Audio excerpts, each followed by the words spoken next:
Recording in progress. Okay, hi everyone. My name is Samantha Pardo. I am the Assistant Director of Graduate Career Services here at the Marxe School. And Suzanne, if you want to quickly introduce yourself. Sure. I'm Suzanne Grossman, Director of Career Services at the Marxe School.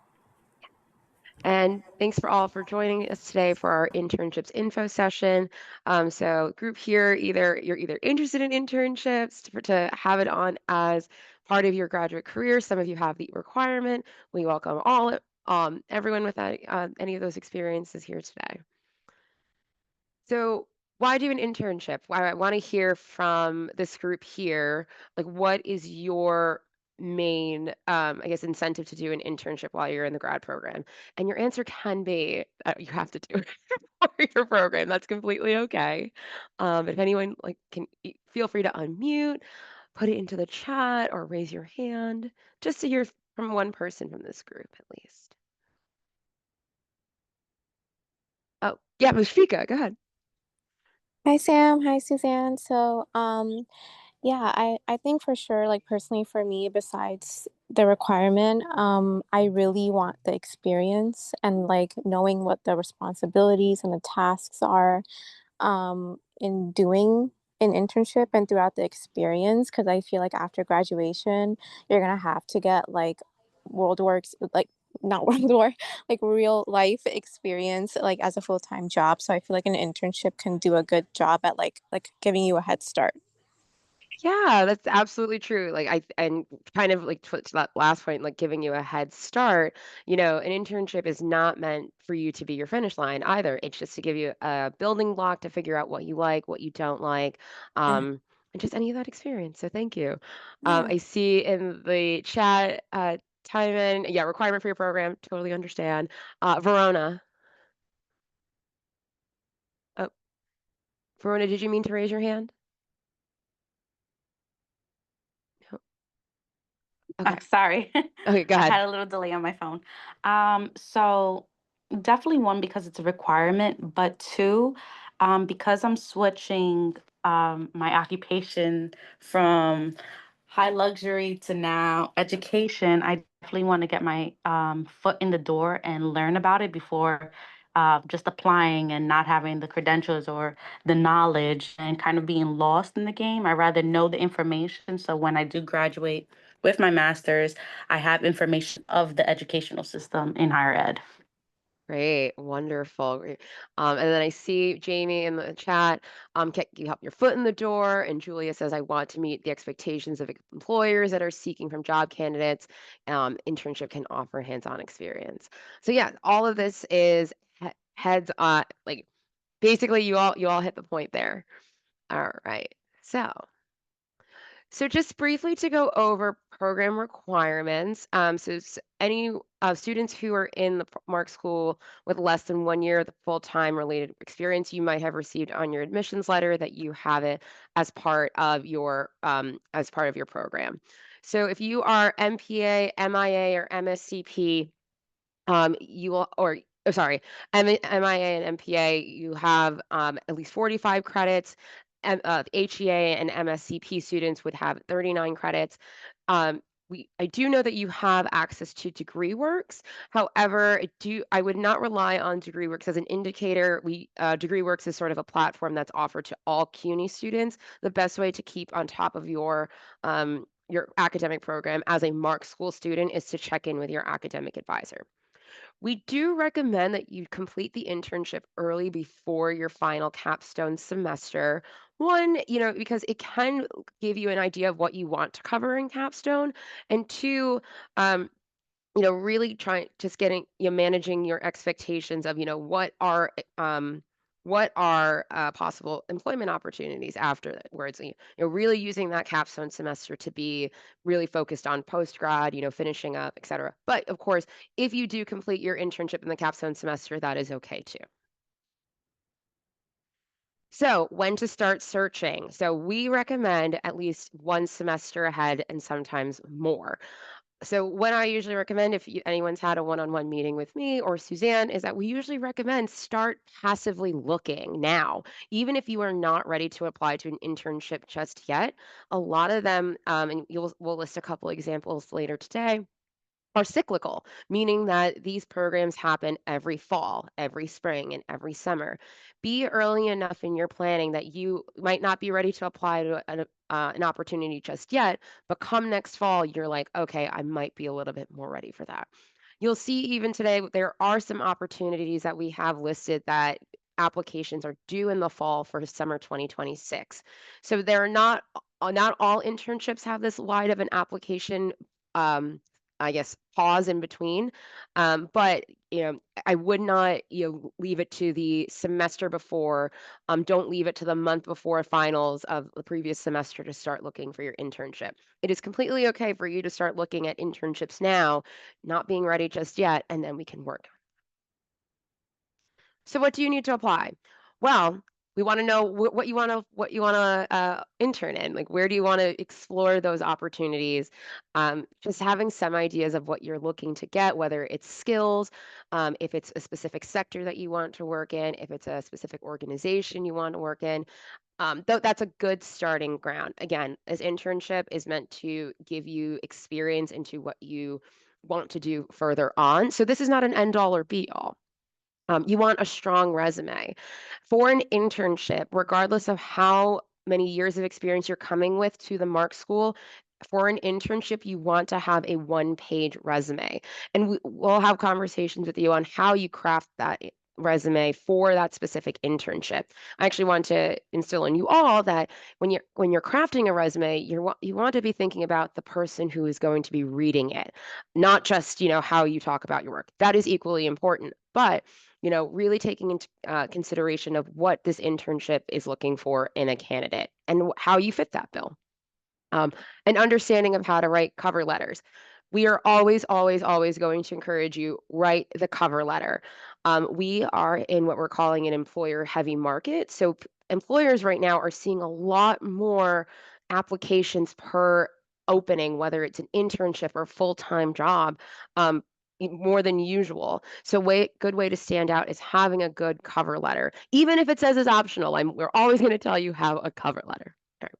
And then later on, of course, you want to be being preparing for your interview. I almost want you to be, at the time you start putting your resume and a cover letter together for an application, I already want you to see yourself in that interview. What are the work examples I'm going to bring to that interview? How am I going to talk about these specific skills to this one employer? We do have a tool called Quincia for AI mock interviews. It's a good tool to kind of get your just some footing in your very general interview questions such as tell me about yourself, tell me about a time you did XYZ. It does really good like on the spot feedback for general questions. Um, where you could use that and then have an appointment with us is that if there is a specific role that you are preparing for, we're happy to help kind of tailor those questions for you as well. So just a quick note for our international F1 students. So before you start an internship, you have to obtain CPT before starting. So the way that this would work, an overall process would be is that you would apply to internships. Then once you receive an offer, then report it to Career Services, Academic Advisement, and ISCC, enroll in the class, and then start the internship. You cannot start your first day of an internship without CPT. Otherwise, it puts your status at risk, and we don't want anyone to be in that situation. For anyone who wants to learn more about the CPT process, contact ISSC. They have several workshops throughout the semester in the fall, and they'll have a few in the spring as well. And they're not necessarily aligned with when you have to start looking. They have these available kind of year round as well.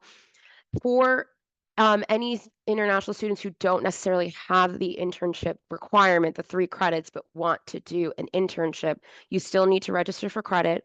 We do have a 1 credit option that you can explore with academic advisement, should you secure it without this, should you secure it without this requirement. Okay, and I'm gonna turn it over to Suzanne. Great. So, and I'll say we're going to send around a copy of this presentation because we do have some links embedded in here. So, just so you know that. So where to find internships? The first place we recommend to start is Marxe Career Connect, which is a simplicity platform. That's where you also make appointments with us. All of you have accounts already in Simplicity, so in Marxe Career Connect, so you don't have to create a new one. But you can filter by internship, and you could save that as a search. But we're continually adding new things on there. And we send out a job blast on Fridays. So that's where you will see internships. And if there is a Marxe alum associated with the internship, we're going to note it on the posting. It'll say in parentheses Marxe alum. And that means, you know, we have a stronger chance of helping you get that internship. Am I okay? I was like, so the next place is Baruch's Handshake platform, which this is new for us as of last spring, like in May. So we're figuring it out with you, but we have put some things in place to make it easier.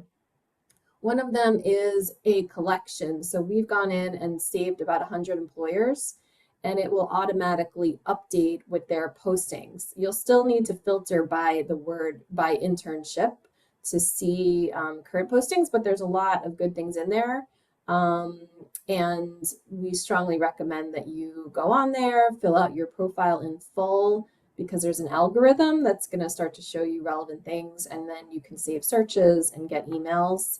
Sometimes you apply through the Handshake platform. We have that situation with the MTA. It has a CUNY partnership, and the only way to apply is through Handshake. So it's going to be really helpful to get to know Handshake and fill out your profile and spend some time on there. There are other websites. So Handshake and Simplicity are not the only way to find internships. Everything is not posted on there. Idealist.org, if you're not familiar, is the main website for nonprofits. So I would recommend setting up an alert on there for sure. The UN has its own internships. New York City government, you can search by student or college aid. You can go directly to a company website. Higher ed internships, we'll talk a little bit more in a minute about that, but we have a lot of those partnerships, and those are going to mostly be in Marxe Career Connect. Or reach out to us, because those are not always advertised. Sometimes they are, but yeah, so we can be very helpful with that. And then alumni connections, I mentioned. Most federal internships are now on hold, unfortunately, so that path is closed for now, but hopefully down the line. But there's still plenty of other opportunities. Yeah, our career resources. Yeah, we'll send some links in the chat. In the follow-up later. So internships that are open now for this spring. There are many. This is not an exhaustive list, but a few we want to highlight. If you're open to being in Albany, there's a really strong program in the New York State Assembly. But the deadline is in a couple of days, but not impossible. I think they really want our students. We haven't had tons of students do this, but we have had some, and they always have a really great, life-changing, career-changing experience doing that. HRTP comes around each cycle, fall, spring, summer. So that's with the Department of Health for the city. They have many openings. The current one right now will open October 15th to November 15th. They also have summer. And then some employers we're listing below where we have repeats. So we're starting to develop these longer term relationships and regularly sending people. NYU Langone and their grants team. The Mayor's Office of Immigrant Affairs is taking a lot of our MIA students now. International Rescue Committee, we have an alum. There's an organization, Women in Need, there's a policy VP who's our alum, who's now hosting our interns. Sam and I have been keeping a running Google Doc of opportunities, but we'll send that later afterward for you to take a look at. Okay, Now, we've come to realize there are many, many opportunities that are getting posted in the fall for the summer. So that may not even be something crossing your mind at the moment, but it's something you should be aware of so you don't miss out.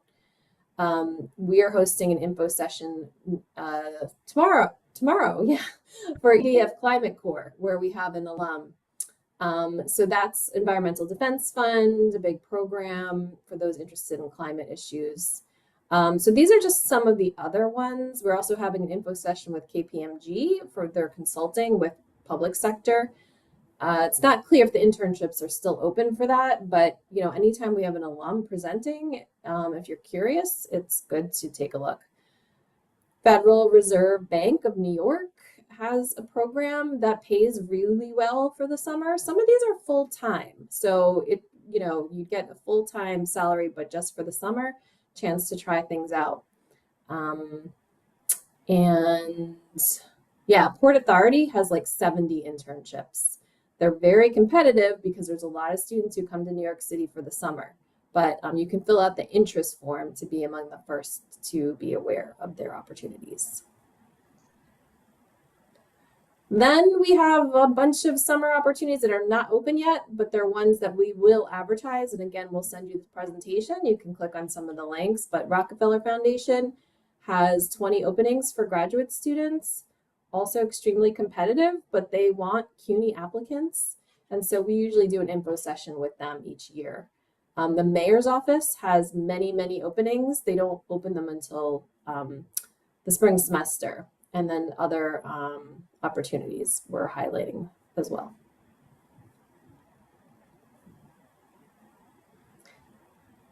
This is for really planting some seeds, but you should be aware students are currently interning now, or they're called like fellowships. There's a fine line between fellowship and internship. Usually for current students, if it's a fellowship, it means it's more of like a cohort model, and it's leadership development and things outside of a traditional internship. So these are two that are very strong. The Community Planning Fellowship with the Fund for the City of New York. Right now we have 2 fellows, but sometimes we have as many as 4. This is for MPA only, but that will open in the spring, and just something you should be aware of because it covers the entire academic year. And then the Solomon Fellowship for Public Service is hosted by New York City Emergency Management, but then you're placed in an agency around the city. And we currently have 4 fellows. Some years we have like 1 or 0, but we're in a really good year this year. They'll do info sessions, and we'll see. Yeah, Gabrielle asking about, can MS city planning students be open to community planning? I don't know yet, but I think that's definitely worth us asking about in advance. So we will look into that for sure. So for higher ed students, which is also there, we have lots of MPA students who are interested in higher ed as well. So that's really for anybody, but especially for higher ed. These are just some examples of where we've had students intern recently, and then some schools where we have other opportunities. Often these are unpaid, and we're going to talk in a minute about some funding, but particularly in higher ed, there's any number of places you can intern. It's just the funding question. So we'll share with you new funding opportunities to make sure that you can get paid for doing a higher ed or other unpaid internship. Yeah. I see in the chat, Jamie, if I look for fall 2026, when do internship applications open? Is it typically early spring? So there's no defined guideline for that. Unfortunately, employers don't always follow academic calendars. But so that's why we encourage everyone to start passively looking. Even if you look, let's say, through our weekly job blast that goes out every Friday, and there's not something there for you just that week, that's completely okay. We do encourage you to stay on top of the weekly blast so that when there is something that comes up, you're ready and kind of set to go as well. So it does help to just keep an eye open in even now, even if you're not ready to apply. So what if you work full time? plan ahead. Yes, we have worked with students in the past who have worked full-time, who are part-time graduate students. You'll likely be planning semesters in advance. We do not want you to wait until finals week rolls around or anything like that. We have worked with employer and alumni partners to kind of create opportunities for anyone that's working full-time, whether it be a flexible option, a remote option, evening hours, project-based work, etc. We've explored those options before, and I do recommend reaching out to us directly to kind of explore what your options can be. Another way for students to take to complete the internship requirement and get some experience in DC is our Washington semester. It runs every fall, so the next one will be fall 2026. So right now we know that the application for fall 2026 will be March 31st. Come the spring semester, we'll probably have a better date on when they'll host their info session. They usually host one around January or February. You have housing that is paid for. You get to intern, while you're down in DC and take classes that go towards your elective credits. So it's a really good opportunity if it's something that you're able to take on. Just some application requirements. You have to have 9 credits by fall 2026, and have a minimum GPA of 3.5. Anything I'm trying to think of anything else for this. Just another thing to note as well. Even if you are interested in the Washington semester, March 31st is likely going to be before you register for classes for the fall. Academic advisement is aware of this. Washington Semesters is cognizant of this as well. So just keep in mind that, even if you are open to having it as an option, definitely put your foot forward for the fall. If you don't, there's no limit to how many times you can apply. Well, you have to be enrolled, but let's say if you apply, it doesn't work for fall 2026, fall 2027 could still be an option for you as well. But just to note on those perhaps sometimes conflicting enrollment dates as well. Funding for internships. So this is the fun part. So many internships are now paid, but we still unfortunately do run into the situation that they're not. We do know that paid internships tend to go very quickly. So again, with the keeping an eye on the job boards, you are likely to see more paid internships now for summer. As you get closer and closer to the summer, you might find some unpaid ones. Unpaid internships are typically a little bit easier to get, and that's kind of in the applicant pool. Not many people might not be applying, and we completely understand it might not be feasible for people to take unpaid internships, so we want to acknowledge that as well. We do have funding now for unpaid internships through the Hagedorn Internship Award. This started last year. We were very grateful and very excited to be able to continue this award this year. The award is up to $3,000 for any unpaid internship opportunity for a Marxe student. That being said, you do not necessarily need to be enrolled or have the internship requirements, enrolled in the internship class, or have the internship requirement to receive these funds. If you are looking for an internship just for experience and it is unpaid, you are still eligible for these Hagedorn funds. These applications are accepted and reviewed by semester. So for fall semester internships, the deadline to apply for funding is October 15th. For spring, it's March 15th. And for summer, it's June 20th. The basic overview of the application would be that once you have secured an unpaid internship, you would then bring the offer to, make us aware of the offer. You would then start your application for the Hagedorn Internship Award with the learning agreement, and then it would go from there. You have to have 9 credits at least before starting the internship and have a minimum of a 3.0 GPA for Hagedorn funding. This is the cover of the internship agreement form, and basically is an acknowledgement that, between you as the intern and the employer as the intern employer, that this is a learning experience for you, and this form goes for both whether you are taking the credit class or not. So you would need to send a copy of the signed internship agreement to us, and especially for the Hagedorn before the start of the internship. So quickly on registering for an internship course. So the internship hours have to be completed in the semester you are enrolled. We do not prorate hours. If you complete part of an internship, let's say you did a little bit in the summer and continued it on for the fall, the hours that would go towards your internship credit are the ones that were completed in the fall. Looking forward, if you start an internship, let's say in December, but you are enrolled for the spring, the hours that will count are going to be in the spring semester. The internship course is 3 credits. It's 150 hours minimum. Most part-time internships exceed 150 hours. You are you are going to be abiding by the start and end date that you agree with your employer.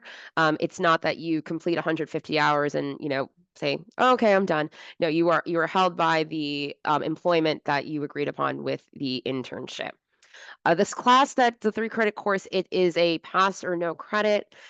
So that, and typically it's a series of reflection journals, just trying to understand, how you're doing in the internship, what you're learning, how is this going towards your career goals, etc.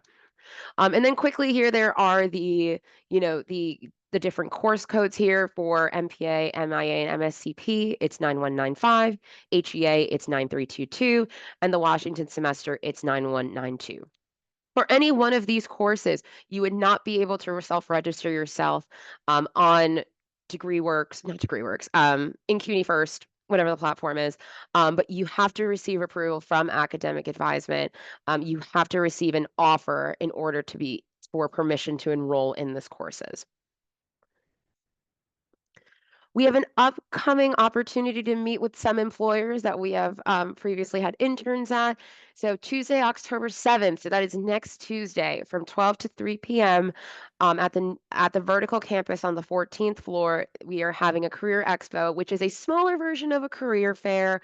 There are going to be several employers, I believe up to 30. Including the MTA, mayor's office, HR&A advisors. You'll be able to meet them in person, bring copies of your resume, etc. You must register in advance on Handshake. We will give this RSVP link in our follow-up email. You go on Handshake, you register for the employers that you would like to meet, because they are carving out time to meet with a certain number of students. Of course, they'll be there to kind of answer any questions, but in order for you to prioritize and make the most of it, we do recommend signing up for time slots with employers. Suzanne, I think I'm going to turn this over to you. Yeah, I was just going to say, I'm actually not, I know that they sign up for time slots when we have virtual. We're going to have some more expos too, but I don't know if there's time slots for the in-person. Could be wrong. Anyway, when you register, you'll see that information. So a couple of other additional funding opportunities. The United Nations, if you are a US citizen, there is a new fellowship that they have with UNA USA. We've been advertising it, but you can get up to $13,000. The UN tends to have unpaid internships, which is not great. But you can, if you're not a US citizen, you can still apply for the Hagedorn funding if you were to secure one.